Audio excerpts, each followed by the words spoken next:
আমার কাছে তো মনে লাগে কি অবস্থা 15 বছর আমি 2বার মেম্বার আওয়ামী লীগ থাকতে নাটির জোরে যেভাবে ক্ষমতার জোরে লোক জনগণ ভালোবাসতে ইনশাল্লাহ আছি। আর আমাদের এই একটা কোয়াম আছে, কোয়ামের ভিতরে 2-3 হাজার ভোটার আছে, এনারা কোন চাকরি বাকরি 17 বছর হয়নি। 17 বছরের মধ্যে চাকরি আনাদের পরে কোন ছেলে পেলে চাকরি হয়নি। তো এর চাকরির ব্যাপারে তারেক সাহেবের 31 দফা তোমরা শুনছো না? তার মধ্যে কইছে না সামাজিক বেকার থাকবে না, বেকার ভাতা দেওয়া হবে, তাদের ট্রেনিং দেওয়া হবে, ট্রেনিং দিয়ে যাতে চাকরি পাইছে ব্যবস্থা করা হবে। 31 দফায় আছে না এটা? হ্যাঁ আছে, এটাও আছে আর কি। তারপরে এই যে ধর কৃষকরা এরকম ভাবে ধানের আবাদ করে 20,000 খরচ করে পায় 23,000 বেচে, থাকে 3,000 টাকা সংসার চলে না। না সেইটা এবারও আমি কৃষি অফিসে গেছিলাম, কৃষি অফিস আমাদের কোনো নামই রাখে নাই।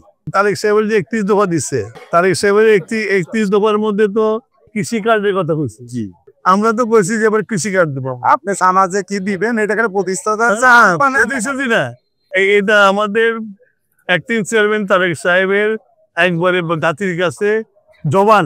কৃষকদের যে উৎপাদন আর যে মূল্যে বিক্রি করে এই যে মধ্যে কোনো মিল নাই, কৃষকরা দিনে দিনে গরিব থেকে গরিব হয়ে গেছে। এই জন্যই আমরা কৃষি কার্ডের ব্যবস্থা করছি।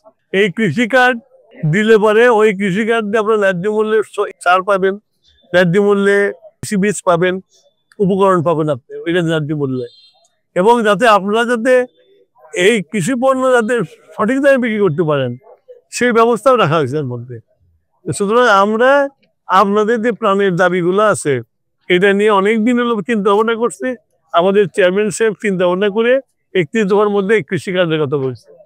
আপনারা যারা এখানে আছেন সবাই বিএনপির যে 31 দফা, এবার এটা 31 দফা হলো মানুষের মাটির কথা। যদি আপনারা যদি আমাদের উপরে আস্থা রাখেন, আমরা যদি ভোট পাই, তারেক রহমান সাহেবের নেতৃত্বে যদি সরকার হয়, তাহলে আমরা অবশ্যই এইসব জিনিসগুলো করবো। এবং আমরা জীবন দেওয়ার নিয়ে রেডি। আমি নিজেও জেল খাচ্ছি, আমি 5 তারিখে বাইরেছি। 5 তারিখে যদি এগুলা যদি না হইতো আমার মনে আমার বছর বড় এতদিন মতো ইতিময় থাকতে।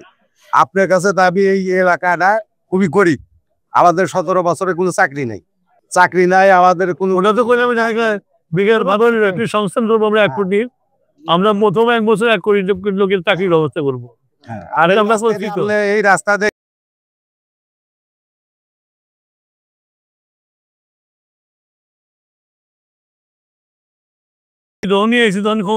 রাস্তা ঠিক করছে না, এলডিডি রাস্তা ঠিক করছে না, বিএনপি যখন আছে ব্রিজ বানাইছে না, বিএনপি রহমান সাহেব যখন আছে তখন কাম করছে। আমার উত্তান সাহেব এখনো কিচ্ছু হয়নি।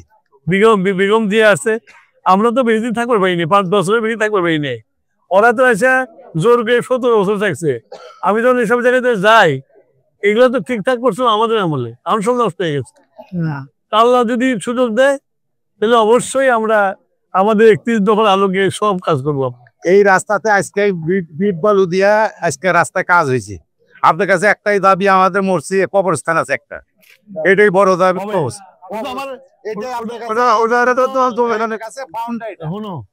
আমাদের মাটি দেওয়ানো তো জায়গা নেই। তোমরা তোমাদের সাথে তো আমি ছিলাম না, তোমাদের সাথে তো আমি ছিলাম না, তুমি কইছো তো এটা তোমার কাম, এই কামের জন্য বেড়ে বেড়াই।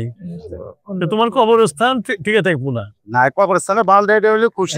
আপনি ভোটের জন্য আপনি প্রতিশ্রুতি এইখানে আমি আর ভোটে প্রতিশ্রুতি দিই না। একটা ভোটার দিলে শোনো না, আমার কথা শোনো, খালি কইতেছি তুমি প্রতিশ্রুতি দেবো না, আমি করে দেখাবো। আমি প্রতিশ্রুতি দেওয়ার লোক না, আমি করে করার লোক।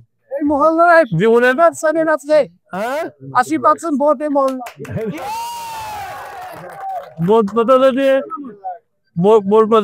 যে আমরা কাজ করি।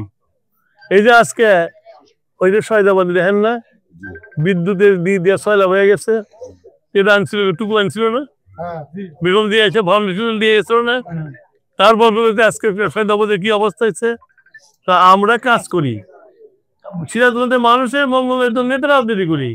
আপনারা পারতাম এটা কি হ্যাঁ বড় ব্যবসা না, তাহলে পরে এই কামটা আছে, এই জন্য তো আছে।